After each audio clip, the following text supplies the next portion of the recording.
স্লোভাকিয়ায় আশ্রয় নেয়া 1,30,000 ইউক্রেনীয় শরণার্থীদের জন্য সহায়তা বন্ধের হুমকি দিয়েছে দেশটির প্রধানমন্ত্রী রবার্ট ফিকো।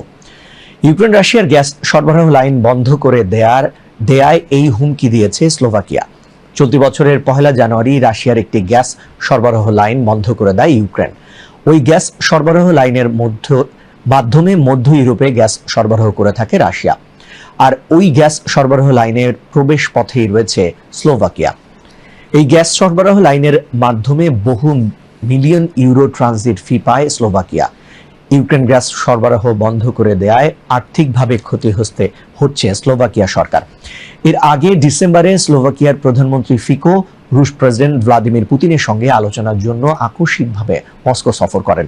সে সময় তিনি রাশিয়ার গ্যাস সরবরাহ লাইন বন্ধ করে দেয়ার ইউক্রেনের সিদ্ধান্তকে অন্তর্ঘাতমূলক কর্মকাণ্ড বলেও অভিহিত করেন।